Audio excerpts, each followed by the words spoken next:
não tenho que fazer nada, eu tenho que só obedecer a Deus. Isso é uma preliminar na minha vida. Eu preciso estar com o meu coração buscando o Senhor. Eu preciso, o dom, não tenho controle desse dom. Deus me deu um dom e eu preciso usar esse dom.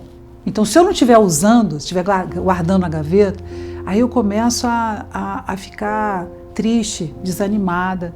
É como se eu fosse uma pessoa que nasceu para entregar coisas e eu não conseguisse entregar. Então, a minha maior tortura, né? Eu acho que a maior tortura de qualquer profeta e profetisa é não poder falar as coisas que Deus está falando, não ter uma ambiência de pessoas que querem ouvir, não ter uma ambiência de fé, uma ambiência de pessoas que buscam. Sabe, clama a mim, responder-te-ei, anunciar-te-ei coisas grandes e firmes. É uma ambiência muito sugestiva, muito boa para um profeta, para uma profetisa, porque de alguma forma eu me sinto compelida a falar com pessoas que têm fome de Deus. E isso para mim me alegra o coração. E eu não tenho que estar preparada ou orar em línguas ou criar uma situação. Não importa. Aonde quer que aconteça e esteja, aquela pessoa tem fome, eu estou na frente dela, eu estou numa mesa, estou num café. Ali a pessoa chega perto de mim e Deus me mostra. Então não é alguma coisa que eu controle ou que eu precise de uma atmosfera ou de um processo de algumas coisas que precisam acontecer para que venha a visão. E aí como Deus me mostra? Antes acontecia muito isso. Eu precisava esperar, né, a voz de Deus me mostrar ou a visão. Eu tinha um delay. Eu converso muito isso com os pastores que eu treino, que quando você começa a buscar o Espírito Santo, buscar Deus, existe um delay entre aquilo que o Espírito Santo está falando e você está falando. Então, às vezes, você vai ver lá no início, há muitos anos atrás, algumas gravações minhas, eu demoro, porque eu fico esperando o Espírito Santo terminar a frase para eu falar. Então, eu escuto e eu falo.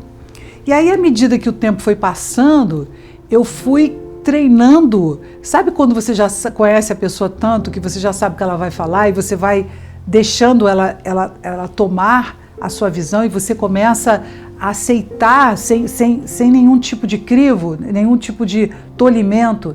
Eu comecei a deixar o Espírito Santo me usar de uma forma assim, eu sei que o Espírito Santo está ali, que ele quer falar comigo e quer mandar uma mensagem. Então, automaticamente eu me concentro, eu tenho que me concentrar, porque eu preciso ouvir e perceber a voz do Espírito Santo a falar. Então, já não há mais delay.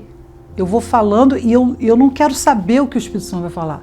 Eu apenas falo e vou trazendo aquilo que ele vai trazendo para mim. Não há um delay, né? Uma diferença entre a hora que ele fala e a hora que eu falo. Eu deixo que o Espírito Santo fale através de mim. E aí fica uma coisa tão simples que às vezes até eu não tenho consciência. Eu estou fazendo uma outra coisa e a pessoa chega perto de mim e faz uma questão de uma coisa que ela está passando, eu só viro assim, mas isso é isso, isso é isso. Aí a pessoa fica assim, nem era a minha visão de falar, mas como eu já estou tão interagindo com o Espírito Santo durante todo o dia, eu estou buscando o Senhor o tempo todo, orando o tempo todo, clamando ao Senhor e vivendo essa atmosfera espiritual de revelação e de conhecimento de Deus, que quando eu leio a palavra, eu não leio só a palavra, eu me alimento, eu vou pedindo aonde aquilo envolve a minha vida e como eu posso pegar aquela mensagem de Deus que está na Bíblia e posso trazê-la para a minha vida. Então eu me alimento. Então o Espírito Santo passa a ser o meu companheiro, aquele meu consolador, que não só é um consolador, mas como ele traz para mim os movimentos que eu preciso saber lidar com a minha carne, com os meus pensamentos, às vezes a minha desilusão, com a minha frustração, com a minha falta de perdão.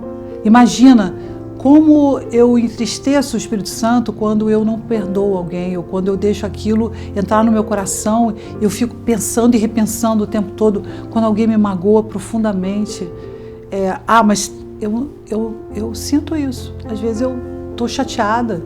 É difícil para mim, às vezes, a minha frustração, saber lidar com ela, porque são canais diferentes. Uma hora eu estou bem chateado com aquilo que a pessoa fez comigo. E eu preciso imediatamente, eu não tenho essa opção, eu preciso tratar imediatamente a minha frustração, porque meu canal com o Espírito Santo vai fechar.